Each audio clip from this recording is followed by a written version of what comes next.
राजस्थान के राजनीतिक पटल पर इस साल एक नई इबारत लिखी गई जब पहली बार विधायक बने भजनलाल शर्मा ने 15 दिसंबर को मुख्यमंत्री पद की शपथ ली। इसके साथ ही बारी बारी से राज्य की सत्ता के केंद्र में रहे अशोक गहलोत और वसुंधरा राजे के युग का एक तरह से अंत हो गया। राजस्थान में 25 साल तक सिर्फ दो लोग ही बारी बारी से मुख्यमंत्री पद पर रहे। इसकी शुरुआत 1998 में हुई जब कांग्रेस नेता अशोक गहलोत मुख्यमंत्री बने थे।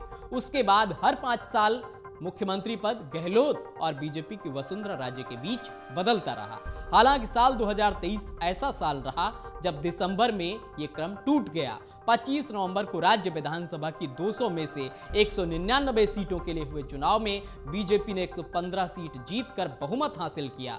बीजेपी की ओर से भजनलाल शर्मा को विधायक दल का नेता चुना गया और उन्होंने 15 दिसंबर को मुख्यमंत्री पद की शपथ ले ली। उनके साथ दिया कुमारी और प्रेमचंद बैरवा को उप मुख्यमंत्री बनाया गया। यह अलग बात है कि राज्य में बीजेपी को बहुमत मिलने के बाद राज्य को एक बार फिर मुख्यमंत्री पद की दौड़ में सबसे आगे माना जा रहा था। हालांकि पार्टी के सांगानेर सीट से पहली बार विधायक बने भजनलाल शर्मा को चुनकर पार्टी ने सबको चौंका दिया। वहीं कांग्रेस के वरिष्ठ नेता गहलोत ने इस चुनावी साल में यह सुनिश्चित करने के लिए पूरी ताकत लगा दी कि अगर पार्टी सत्ता में वापसी करे तो वे मुख्यमंत्री पद के लिए आला कमान की पहली पसंद हों। इसके लिए उनकी तत्कालीन सरकार ने महंगाई राहत शिविर के जरिए सरकार की जन कल्याणकारी योजनाओं का प्रचार किया। उनकी ये प्रमुख योजनाओं में उज्ज्वला योजना के तहत लाभार्थी परिवारों को 500 रुपए में रसोई गैस सिलेंडर उपलब्ध कराना शामिल है। इसी साल उनकी सरकार ने महत्वाकांक्षी चिरंजीवी स्वास्थ्य बीमा योजना को भी बढ़ाने की घोषणा की, जिसमें लाभार्थियों को हर साल 25 लाख रुपए तक का मेडिकल कवर दिया जाता है। सीएम गहलोत और पूर्व उप मुख्यमंत्री सचिन पायलट के बीच खींचतान राज्य में पार्टी प्रदर्शन पर भारी पड़ी। पायलट ने पिछली भाजपा सरकार के दौरान हुए कथित भ्रष्टाचार के मामलों में पर्याप्त कार्रवाई नहीं होने के खिलाफ और सरकारी भर्ती परीक्षाओं के पेपर लीक को लेकर प्रदर्शन किया। उन्होंने एक दिन का उपवास रखा और एक तरह से तत्कालीन गहलोत सरकार पर निशाना साधते हुए अजमेर से जयपुर तक पैदल मार्च भी निकाला था। इस दौरान अटकलें थी कि वह अपनी अलग पार्टी बना सकते हैं। हालांकि पार्टी आलाकमान ने नवंबर के चुनाव से पहले दोनों खेमों के बीच समझौता करा दिया। फिर भी चुनाव प्रचार के दौरान पायलट ने खुद को कुछ सीट तक ही सीमित रखा। चुनावी साल में महिलाओं के खिलाफ अपराध को लेकर गहलोत सरकार को काफी आलोचनाओं का सामना करना पड़ा।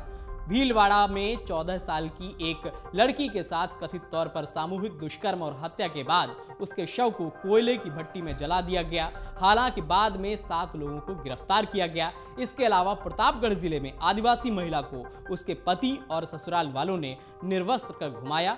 गहलोत ने पीड़िता से मुलाकात की और उसे सरकारी नौकरी की भी पेशकश की। वहीं चुनाव के बाद जयपुर में एक और सनसनीखेज वारदात हुई जब 2 हमलावरों ने राष्ट्रीय राजपूत करणी सेना के नेता सुखदेव सिंह गोगामेड़ी की गोली मारकर हत्या कर दी। उन्होंने अपने उस साथी की भी हत्या कर दी जो उन्हें गोगामेड़ी के घर तक लेकर गया था। पुलिस ने बाद में शूटर को पकड़ा। कोचिंग के गढ़कोटा से छात्रों के आत्महत्या करने की खबरें इस साल भी आती रहीं। साल 2022 में 15 आत्महत्या की घटनाओं की तुलना में 2023 में 26 छात्रों ने अपनी जीवन लीला समाप्त कर ली। इस तरह से घटनाओं को रोकने के लिए अधिकारियों ने कोचिंग संस्थानों और छात्रावास के लिए कई दिशा निर्देश जारी किए, जिनमें छात्रों के लिए अधिक अवधि की छुट्टी और नियमित परामर्श सत्र शामिल रहा।